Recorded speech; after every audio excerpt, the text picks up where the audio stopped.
কলসের আকৃতির মাতৃপ্রতিমা। নীর অর্থাৎ জল, মাটির কলসি দিয়েই পুরোপুরি জলের এরকম মাটির কলসিগুলো রয়েছে। বাদ্যযন্ত্রটার যে আওয়াজ, 2000-এরও বেশি মাটির কলস, এমন একটা মণ্ডপ যেটা সম্পূর্ণ জল দিয়ে তৈরি।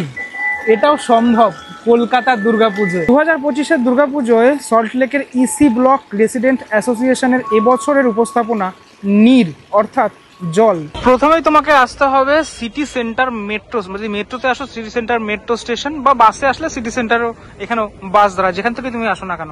তারপরেই এই রাস্তার ওপরেই তুমি দেখতে পারবে গেট, ইসি ব্লক রেসিডেন্ট অ্যাসোসিয়েশনের। মেন রাস্তা থেকে 2 মিনিট হাঁটা পথের দূরত্বে চলে আসো ইসি ব্লক রেসিডেন্ট অ্যাসোসিয়েশনে। এই মণ্ডপের প্রিপারেশনের ভিডিও আমি করেছিলাম। প্রিপারেশনের পর সরাসরি পুজোর ভিডিও করতে আসলাম তোমাদেরকে দেখানোর জন্য। মণ্ডপের প্রবেশের পরেই দেখতে পাবে এরকম চারি দিয়ে একটা বিশাল বড় স্ট্রাকচার সেটা বানানো হয়েছে একদম শুরুতেই, প্রবেশের শুরুতে, আর নীর লেখা রয়েছে। এবছরের টোটাল মণ্ডপটাই এই মাটির চারি আর মাটির কলসি দিয়ে বানানো। এই হলো থিম নোট, একদম সেটাই লেখা রয়েছে যে অতীতে মানুষের জীবনযাত্রা ছিল অত্যন্ত সাধারণ, তখন কিন্তু এই চারি বা মাটির কলসি যেটা ব্যবহার করা হতো, এখন যেটা দেখতে পাওয়া যায় না। তখন মানে জলটাকে স্টোর করার জন্য এই মাটির কলসি দিয়েই রিজার্ভ করা হতো জল। আর এই যে এই চারিগুলোর মধ্যেও আমরা জানি কি কাজে ব্যবহার হতো, অনেক আগেকার ঘটনা। এখন তো এগুলো প্রায় দেখতে পাওয়া যায় না বললেই চলে। আর সেই বিষয়টাকেই শিল্পী এখানে তার ভাবনার মাধ্যমে তুলে ধরতে চেয়েছেন। রাতে এক মানে দারুণ পরিবেশ এখানে সৃষ্টি হয়েছে। জল এখান থেকে পড়ছে, আমি দেখাই। ওপরে এরকম এই কলসি রয়েছে, মাটির কলসিগুলো রয়েছে। একটু ব্রাইটনেস বাড়িয়েই তোমাদেরকে দেখানোর চেষ্টা করি। আমি রাতে আসলাম এই কারণের জন্য, পুরোপুরি লাইটটা দেখতে পারবো বলে। এই পুরো অংশগুলোতে পুরোপুরি জলের এরকম চেম্বার করা হয়েছে, জলটা যাতে পড়ে আবার রিভার্স হয়ে ওপরে গিয়ে আবার পড়তে থাকে। এটা অনবরত পড়তে থাকছে এবং ভিতর থেকে একটা আওয়াজ আসছে।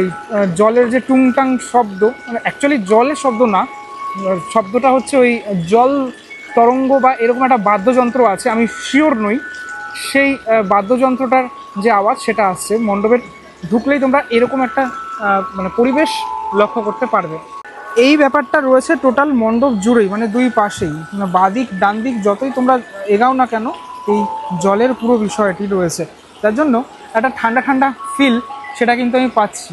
মেন যে মণ্ডপ, মানে এইটা, মানে যেটা মেন ঠাকুর ঘর, সেটা কিন্তু এরকম চালচিত্রের, মানে মায়ের পিছনে যে চালচিত্র থাকে সেরকমটা আকার দেওয়া হয়েছে অ্যাকচুয়ালি। এটাও এই মাটির কলসগুলোকে ভেঙে ভেঙে, মাটির টুকরোগুলোকে ভেঙে ভেঙে এটাকে তৈরি করা হয়েছে। আমি জুম করে যদি দেখাই বুঝতে পারবে। দেখো, এগুলো কিন্তু ভাঙা টুকরোগুলো, তারপর রং করে এতটা সুন্দর করা হয়েছে। সত্যি একটা অসাধারণ কাজ এবছর আমরা সল্টলেকের এই ইসি ব্লকে দেখতে পাচ্ছি। টোটাল এই মণ্ডপে 2000-এরও বেশি মাটির কলস সেটা ব্যবহার করা হয়েছে। এই পুরো অংশটাই গাঁথনি করা এবং এই জলের লাইনগুলো গেছে। যখন তৈরি হচ্ছিল আমি এসেছিলাম, দেখিয়েছিলাম কীভাবে তৈরি হচ্ছে। এই পুরো অনেক এই মাটির কলসগুলোর মধ্যে আলো সেট করা হয়েছে, যেটার ফলে একটা মায়াবী পরিবেশ বলা যেতে পারে এই মণ্ডপে সৃষ্টি হয়েছে। একটা ডার্ক লাইট, কিন্তু খুব বেশি উজ্জ্বল লাইট নয়, কিন্তু এত সুন্দর একটা পরিবেশ সৃষ্টি হয়েছে যে সবাই এখানে এসে ছবি তুলতে বাধ্য।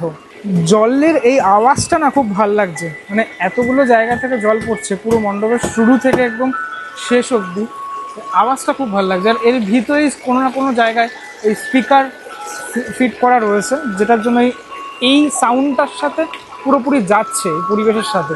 অলরেডি দর্শনার্থীরা আসছেন এবং দর্শন করছেন এই সুন্দর মণ্ডপ। তবে আমি রিকোয়েস্ট করব যারা দেখছেন আমার এই ভিডিওটা, তারা খুব সাবধানে যাতায়াত করুন, তার কারণ এগুলোতে হাত দেবেন না কেউ, কেননা এতটা পরিশ্রম করে একটা মণ্ডপ সেটা কিন্তু বানানো হয়, ঠিক আছে? সেটার জন্য অনেকটা সময় লাগে, অনেকটা পরিশ্রম লাগে। এই কলসিগুলোর মধ্যে যে পাইপ রয়েছে, ঠিক আছে, জানি না কতটুকু ভিজিবল, এই যে পাইপগুলোর মধ্যে থেকে জলগুলো পড়ছে, প্রত্যেকটা কলসিতে এরকম পাইপটা রয়েছে।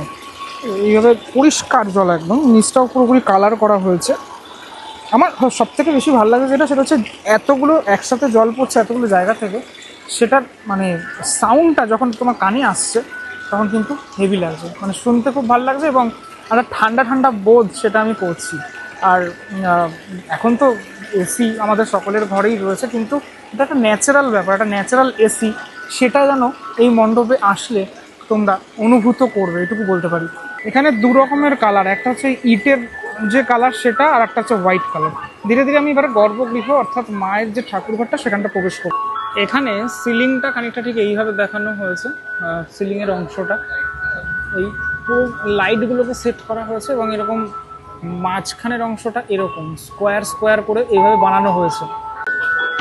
বাইরের মতো ভিতরেও এরকম বিভিন্ন যে কলসিগুলো সেগুলো রয়েছে, তবে ভিতরে কোনো রকম জলের মুভমেন্ট নেই। আমরা সকলেই জানি একদম গর্ভগৃহ এটা, দর্শনার্থীরা এসে ছবি টবি তুলছেন।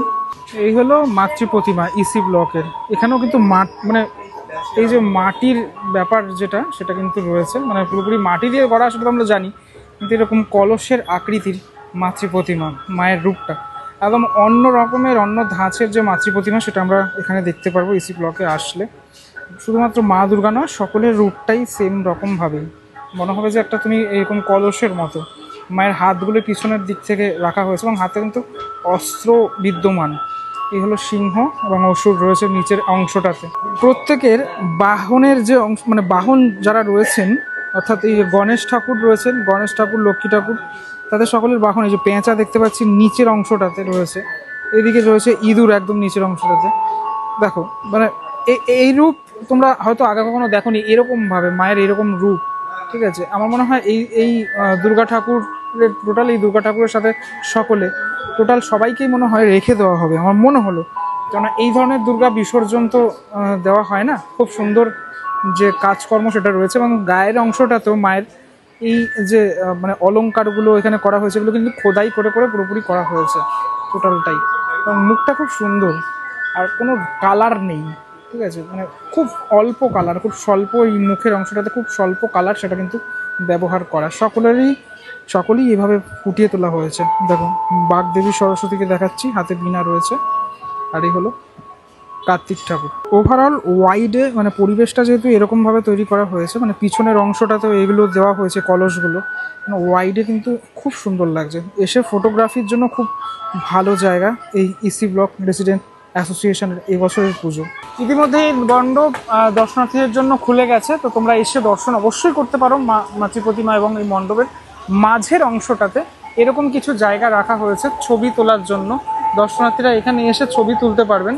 এই যে মাঝখানে তুমি এসে সুন্দরভাবে ছবি তুলতে হবে। দেখো আমি যেরকম ছবি মানে ভিডিও করছি, এরকমটা তোমরা মাঝখানে এসে ভিডিও করতে পারবে বা ছবি তুলতে পারবে।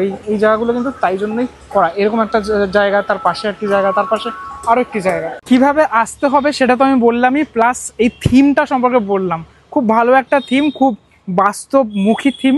মানে এই জলের অপচয় সেটা তো হয়ই, যেটা বন্ধ করাটা খুব প্রয়োজন আগামী দিনের জন্য, আমাদের নিজেদের জন্য, নিজেদের মানে ফিউচারের কথা ভেবে। সাথে সাথে এই যে আগেকার দিনে এই চারির ব্যবহার হতো, মাটির কলসের ব্যবহার হতো, সেটাকেও বোঝানোর চেষ্টা করা, যেটা ইনস্টলেশন আর্ট, যেটা অপূর্ব সুন্দর। কেমন লাগলো ভিডিওটা সেটা আমাকে অবশ্যই জানিও। পরবর্তী ব্লগে দেখা হচ্ছে খুব শীঘ্রই, ততক্ষণের জন্য বিরতি নেবো। ভালো থাকো সবাই, টাটা।